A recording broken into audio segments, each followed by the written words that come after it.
Alejandro Vega had all the money in the world, but for 3 years he had felt completely empty. Ever since his wife died in a car accident, the billionaire had shut himself away in his Madrid mansion, working day and night, avoiding anything that reminded him of what he had lost. Until one day, he noticed something strange about Elena, his trusted housekeeper. The 32-year-old woman who had been cleaning his house for 5 years was pregnant, very pregnant. And yet she had never mentioned having a partner or family. Alejandro began to observe her more closely. He noticed how she hid her morning sickness, how her hands trembled when he passed by, how she avoided looking him in the eye. One day, when Elena left the mansion with her black purse and uniform to go to her shift, Alejandro did something he had never done. He followed her. What he discovered not only made him cry but changed his life forever. If you're ready for this story, let me know in the comments where you're watching from. Alejandro Vega was 42 years old with a fortune exceeding 500 million euros. He was the founder and president of Vega Technologies, a software company that had revolutionized the Spanish market and expanded across Europe. His face appeared regularly on the covers of business magazines, always with that serious expression journalists mistook for determination but was actually pure emptiness. He lived in a 2,000 square meter mansion in the exclusive Moraleja neighborhood on the outskirts of Madrid. The house had 20 rooms, an Olympic-sized pool, gardens that required a team of 3 gardeners, and a silence that sometimes felt deafening.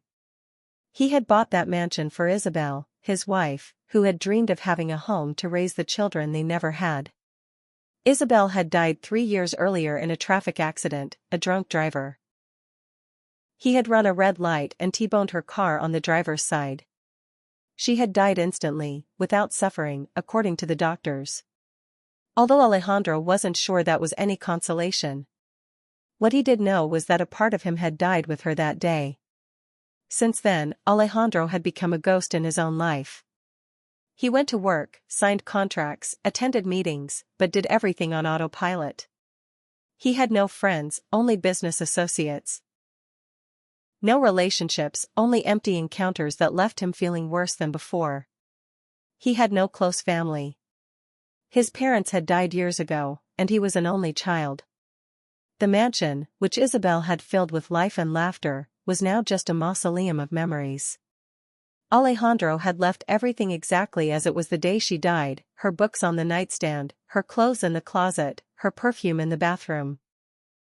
The staff had strict instructions not to touch any of the mistress's things, to clean around her belongings as if she were going to return at any moment. The mansion staff was small but efficient, a butler, a cook, 2 gardeners, a chauffeur, and a housekeeper. The last was Elena Ruiz, a 32-year-old woman who had worked for him for 5 years. Elena had been hired by Isabel, who had found her through an agency and chosen her from dozens of candidates. Isabel said Elena had honest eyes, hardworking hands, and a kind heart, and she was right about all of it. During the 2 years Isabel was alive, Elena had become more than an employee. She was a confidant, a friend, someone Isabel could talk to about things she didn't share with anyone else. Alejandro never knew exactly what the 2 women talked about during those afternoons when he was working, but he knew his wife valued Elena more than many people in her social circle. After Isabel's death, Alejandro had wanted to keep Elena not only for her efficiency but because she was one of the few remaining links to his wife. Elena knew Isabel's habits, how she liked the house kept. She remembered small details Alejandro sometimes forgot. Having her nearby was like having a piece of Isabel still present. For 3 years, the relationship between Alejandro and Elena had been strictly professional. He barely spoke to her beyond necessary instructions, and she did her work quietly, almost invisibly, exactly as he preferred. Alejandro knew nothing about her personal life. He didn't know where she lived, if she had family, what she did when she left the mansion. He had never bothered to ask until he started noticing the changes. It was a Tuesday in March when Alejandro first noticed something was different. He was in his study working on an urgent report when he saw Elena walk down the hallway. There was something about her walk, a hand unconsciously resting on her belly, that caught his attention. The following days, he began to observe her more closely. He noticed how her once loose uniform now fit snugly at the waist. He noticed how she avoided lifting heavy things, how she sat down to rest when she thought no one was looking, how she ran to the bathroom in the mornings with an expression he recognized from when Isabel had tried to get pregnant. Elena was pregnant, there was no doubt about that. But what intrigued Alejandro was everything else. In 5 years of work, Elena had never mentioned having a partner, never asked for days off for dates or family events. She had never received personal calls at the mansion. It was as if her entire life was limited to the hours she spent cleaning his house. And now she was pregnant, clearly far along, and hadn't said a word. Alejandro found himself thinking about her more than he should. He wondered who the father was, why she hadn't mentioned it, why she kept working when she clearly should be resting. He wondered why her hands trembled when he passed by, why she avoided eye contact, why she always seemed on the verge of saying something but then stayed silent. One Friday afternoon, Alejandro was in the living room when he saw Elena getting ready to leave. She put her coat over her uniform, took her worn black purse, and went out the service entrance as she did every day. But this time Alejandro felt an impulse he couldn't ignore. He followed her. He didn't know why he was doing it. Maybe it was the curiosity that had been eating at him for weeks.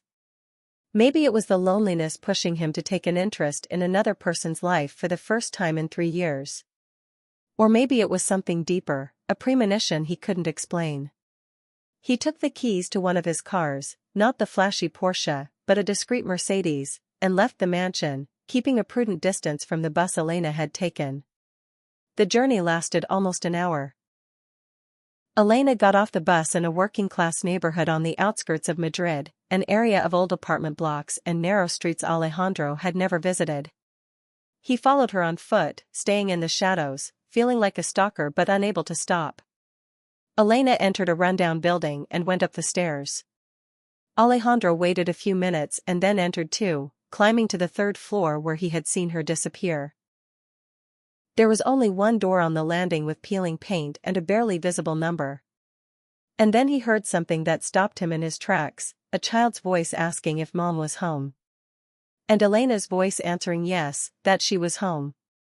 Elena had a child. A child she had never mentioned in 5 years of work. Alejandro stood paralyzed on the landing, not knowing what to do. Part of him wanted to knock on the door, demand explanations. Another part wanted to run away, pretend he had never come, return to his empty mansion and forget everything. But before he could decide, the door opened. Elena appeared in the doorway, still in her uniform, with a boy about 4 years old clinging to her leg. When she saw him, her face turned white as paper. Her eyes filled with panic, with fear, with something Alejandro couldn't identify. For a long moment, neither of them said anything. The boy looked at Alejandro with childish curiosity, not understanding why his mother had gone so still. He had dark hair, large expressive eyes, and a smile that looked unsettlingly like someone Alejandro knew very well. He looked like Isabel, didn't he? No, Alejandro corrected himself. He looked like himself. The world seemed to stop as the pieces fell into place in his mind. The boy who appeared to be 4, the pregnancy Elena was hiding now, the avoided glances, the trembling hands, the secrets she kept. Elena invited him in with a trembling voice. The apartment was small, just a living room-kitchen combo, 1 bedroom and a bathroom. The furniture was old but clean. There were children's drawings taped to the walls, and it smelled of the simple meal someone had prepared earlier. The boy, named Pablo, was sent to play in his room. And then Elena told the truth. 5 years earlier, when she had just started working at the mansion, something had happened. One night when Isabel was away visiting family, Alejandro had come home devastated. He had received news that the fertility treatments had failed once again, that the chances of Isabel getting pregnant were almost 0. He had drunk too much. He had cried as he hadn't cried in years. And Elena had found him collapsed in the living room. She had comforted him. And somewhere during that night, the comfort had become something more. Alejandro didn't remember it. He had drunk so much that the night was a black hole in his memory. But Elena remembered every detail, the pain in his eyes, the vulnerability he never showed, the moment he had kissed her and she hadn't had the strength to push him away. The next morning, when Alejandro woke up remembering nothing, Elena had decided never to say what had happened. She was ashamed, afraid of losing her job, terrified of what Isabel would think if she knew. So she had remained silent until she discovered she was pregnant. By then, Isabel had returned from her trip. Elena couldn't tell the truth without destroying a marriage, without ruining the life of the woman who had treated her with more kindness than anyone in the world. So she had made a decision. She had pretended the pregnancy was from a non-existent boyfriend. She had worked until she could no longer hide her belly, and then had asked for a 6-month leave of absence for personal reasons. Isabel never knew the truth. She died without knowing that the child she had so desperately wanted existed, but wasn't hers. Pablo was born 9 months after that night.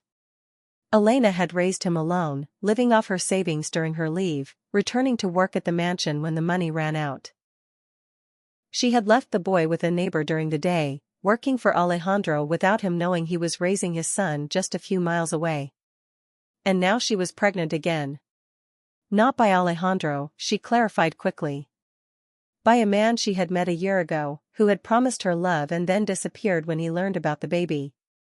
She was alone again with a 4-year-old and another on the way, working for the father of her first child without him knowing. When Elena finished speaking, Alejandro had tears running down his face. Not tears of rage or betrayal, but of something much more complex. He looked at Pablo, who had returned to the living room and was playing with toy cars on the floor, and saw in him everything he had lost, a son, a chance to be a father, a reason to live that had existed for 4 years without him knowing. Alejandro spent the night in his car parked in front of Elena's building, unable to leave but also unable to go back up. His mind was a whirlwind of emotions, shock, guilt, sadness, and something he hadn't felt in 3 years that looked dangerously like hope. He had a son. A 4-year-old boy with his eyes, his smile, his way of tilting his head when thinking. A boy who had grown up without a father because he had been too drunk to remember one night, and Elena had been too scared to tell the truth. The hours passed slowly as he watched the 3rd-floor window where he knew Elena probably wasn't sleeping either. He thought about Isabel, how she would have reacted if she had known the truth. He knew his wife well enough to know she would have been devastated, but he also knew her well enough to know she would have loved Pablo. Isabel had wanted to be a mother more than anything in the world, and although the circumstances would have been painful, her heart would have found a way to love that child. He also thought about the 4 years he had lost, Pablo's first words, his first steps, his first laughs and cries, all those nights his son had needed a father and he had been in his empty mansion, not knowing that just a few miles away existed a reason to keep living. The next morning, as the sun began to rise over Madrid, Alejandro made a decision. He wasn't going to run from this. He wasn't going to pretend he hadn't discovered it. He wasn't going to hide behind anger or resentment. For the first time in 3 years, he was going to do something that truly mattered, something that would give him back the purpose he had lost when Isabel died. He returned to Elena's apartment at 9 a.m. She opened the door with eyes swollen from crying, clearly having not slept either. Her work uniform was wrinkled, as if she had fallen asleep in it, and her hands trembled as she held the doorknob. Pablo was having breakfast in the kitchen, unaware of the adult drama, humming a song he had probably learned at daycare. Alejandro told her he wasn't angry. He told her he understood why she had kept the secret, that he didn't blame her, that the situation had been impossible for everyone. He told her he wanted to get to know his son, be part of his life, make up for the 4 years he had lost through his own recklessness. Elena cried with relief. Tears streamed down her face as he spoke, tears she had held back for years, waiting for this moment, dreading this moment. She had spent entire nights terrified this day would come, imagining terrible scenarios where Alejandro would fire her, sue her for hiding his son, take Pablo away and leave her with nothing. She had never imagined he would react like this, with compassion instead of rage, with a desire to build instead of destroy. The following days were strange and beautiful. Alejandro began visiting the apartment regularly, spending time with Pablo, getting to know this boy who was his flesh and blood but whom he didn't know at all.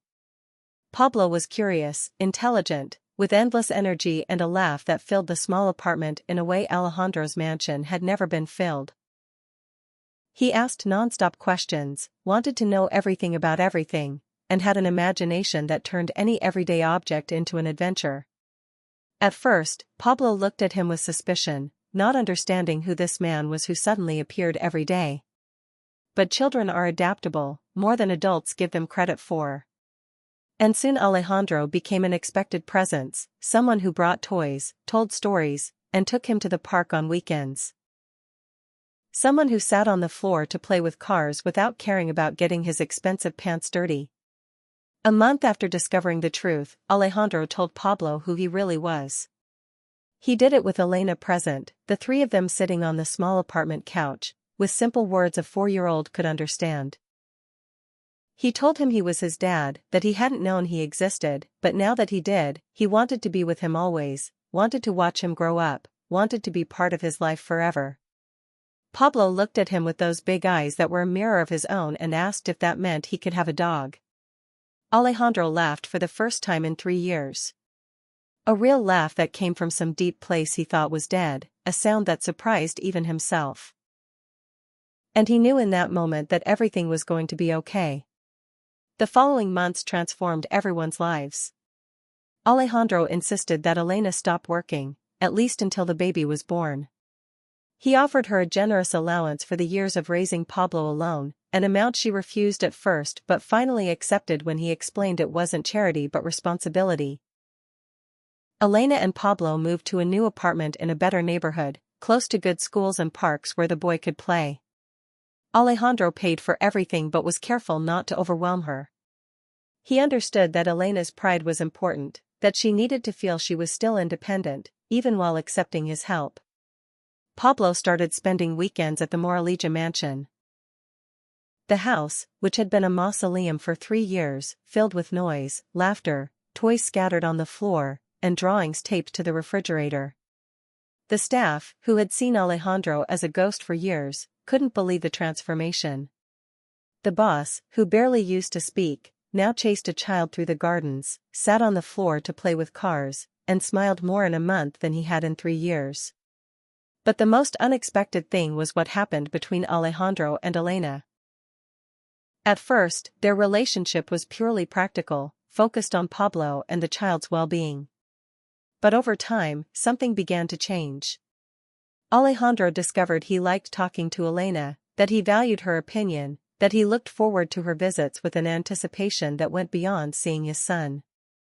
Elena, for her part, began to see Alejandro differently. He was no longer the distant, cold boss of the mansion. He was a broken man trying to rebuild himself, a father learning how to be one, a person with a capacity for love that had been dormant for too long. Neither of them had planned to fall in love. Alejandro still wore his wedding ring. He still spoke of Isabel with reverence. He still visited her grave every Sunday. Elena was pregnant by another man, carrying the shame of having been abandoned once again. They weren't ideal circumstances for a romance, but love doesn't understand ideal circumstances. It was a July night with Pablo asleep in the mansion's guest room and Elena resting on the couch with her 7-month belly when Alejandro finally said what he felt. He told her he hadn't planned this, hadn't looked for it, but he had fallen in love with her. He told her he wanted to be with her, not just because of Pablo, but for herself. For the strong, brave woman who had raised his son alone, who had kept an impossible secret out of love for a woman who was no longer here. Elena cried as she often did lately, with pregnancy hormones amplifying every emotion. She told him she loved him too, that she had loved him for years without daring to admit it, that night 5 years ago hadn't just been a drunken mistake, but the moment her heart had chosen, even though her mind knew it was wrong. They didn't kiss that night. Both felt it was too soon, that there was too much history between them to rush. But they slept on the same couch, her leaning against his chest, him stroking her hair, feeling the baby move under his hand. Sophia was born in September, a healthy 6-pound girl who came into the world screaming as if she had a lot to say. Alejandro was at the delivery, holding Elena's hand, crying when the little one appeared, even though she wasn't biologically his, because that's what he had decided. Sophia would be his daughter as much as Pablo was his son. She wouldn't share his blood, but she would share his life, his love, his last name if Elena accepted. And Elena accepted. The wedding was held in December in an intimate ceremony in the mansion gardens. Pablo carried the rings, serious and focused on his important mission. Sophia, just 3 months old, slept through the entire ceremony in the arms of the maid of honor, one of the employees who had become a close friend of Elena's. There weren't hundreds of guests or magazine photographers, only the people who mattered. The staff who had witnessed Alejandro's transformation, some colleagues who were actually friends and not just business associates, the neighbor who had cared for Pablo for years while Elena worked. Alejandro took off Isabel's ring before the ceremony not because he had forgotten her or loved her less, but because he understood he had to let go of the past to embrace the future. He kept the ring in a box along with photos of Isabel, memories of a woman who would always be part of his story but could no longer be his present. After the wedding, Elena and the children officially moved into the mansion. The house, which had been a mausoleum, finally became what Isabel had dreamed of, a home filled with life, children's laughter, love in every corner. Elena transformed the spaces with her personal touch, mixing the existing luxury with homely warmth. Isabel's rooms were finally renovated not to erase her memory, but to make space for the future. Her photos still hung in the hallways. Her presence was still honored, but the house was no longer a shrine to pain, but a temple to life. Today, 3 years after Alejandro followed Elena to her apartment, the Vega family lives happily in Moraleja. Alejandro is 45 and says his life truly began at 42 when he discovered he had a son. Elena is 35 and runs a foundation Alejandro created to help single mothers in difficult situations.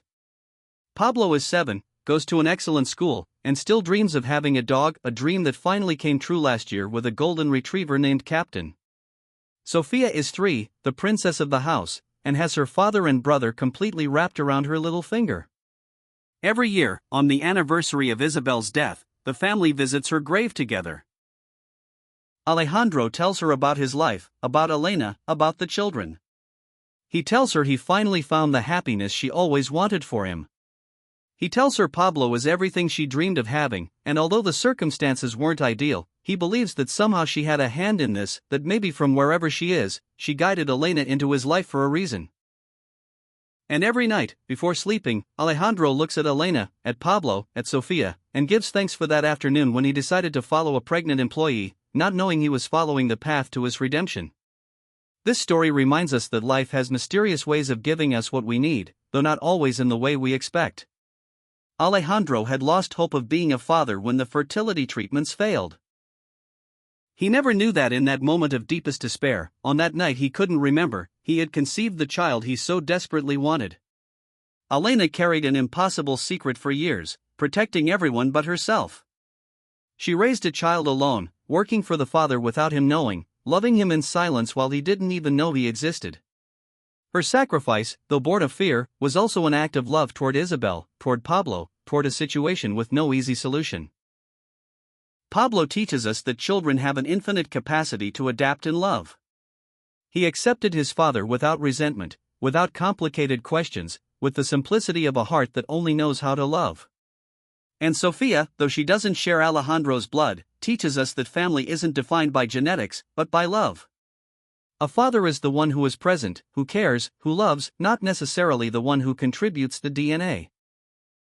If this story has reminded you that secrets can hold as much pain as hope, that forgiveness can open doors we thought were closed forever, and that it's never too late to find the family you were meant to have, then it has served its purpose. Thank you for traveling with me to the end of this story.